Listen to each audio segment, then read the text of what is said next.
Hello everyone. Today we will discuss about the mandible. This is a human mandible bone. The mandible have two surfaces, the external surface and the internal surface. The mandible have two borders. The superior border is also known as the alveolar border or the alveolar line. On this alveolar border, our lower teeth are lodged. So that is why the mandible is also known as our lower jaw. And mandible is the only bone on our skull that is movable.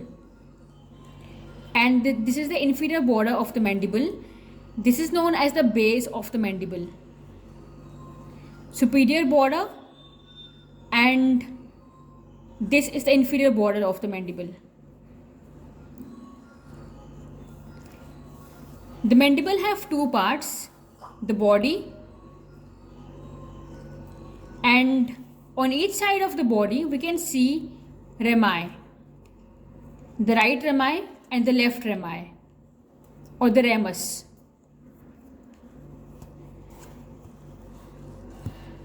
In the body of the mandible, on the external surface, we can see this is the area of our incisor teeth. Just below to the incisor teeth, we can see two fossas present over here, and these two fossas are known as incisive fossa. Between the two incisive fossa, this line is known as symphysis menti. Its name is symphysis menti because during the development of the mandible bone, the mandible develops by two parts, the left and the right, and the two parts of the mandible bone, they both fuse at this point, and so this point name is symphysis menti. Just below to the symphysis menti, we can see a triangular surface, and this triangular surface is known as mental protuberance. On the inferior lateral part of the mental protuberance, we can see two tubercles, and these two tubercles are known as mental tubercles. Just below to the mental protuberance, on the base of the mandible, this is known as the digastric fossa. The body of the mandible have two foramen on the external surface on each side, and this foramen is known as mental foramen.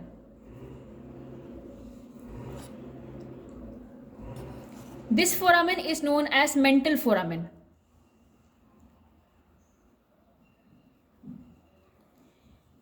Now, the ramus of the mandible. This is the ramus of the mandible. We have two ramus on each side of the body. The ramus of the mandible. In the ramus of the mandible, we can see two processes. The anterior process is known as the coronoid process, and the posterior process is known as the condylar process.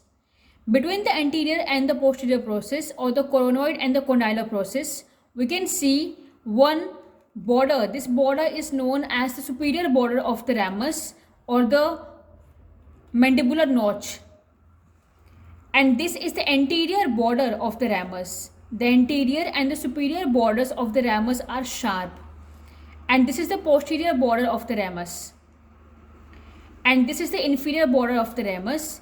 The inferior border of the ramus, it continue with the base of the mandible. From the anterior border of the ramus, one line origin, and that line, it ends at the mental tubercle, and this line is known as oblique line of the mandible. Mental means chin. On the inferior or the internal part of the condylar process, this area, this is known as the pterygoid fovea. So this is all about the external surface of the mandible. Now let's study about the internal surface of the mandible. On the internal surface, we can see two foramen are present on the internal surface of the mandible. And these two foramen are known as mandibular foramen. So we have to remember that mental foramen is present on the external surface of the mandible, and the mandibular foramen are present in the internal surface of the mandible.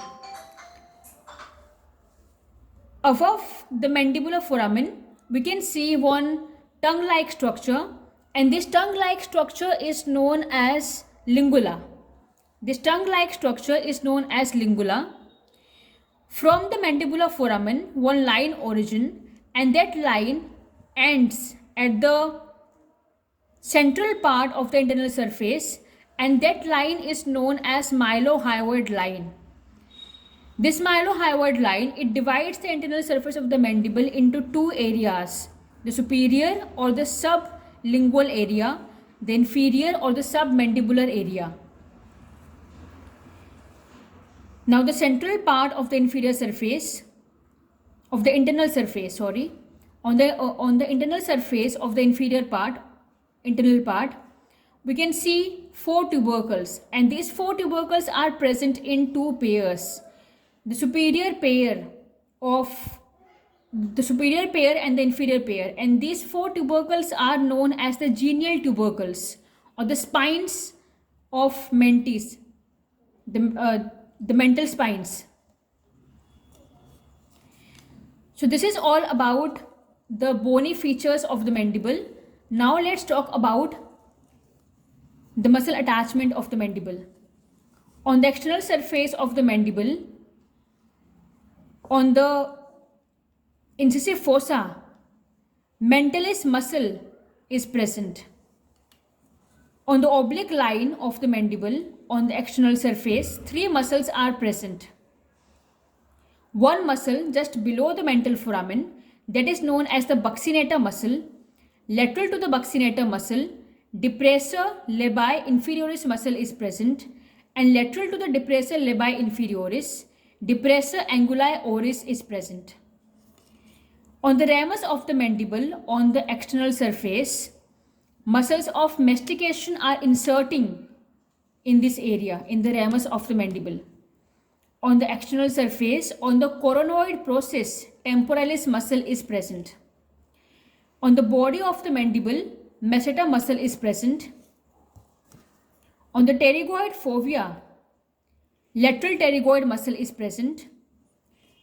The rough area on the internal surface, that is present, the rough area on the internal surface that is present just below the mylohyoid line.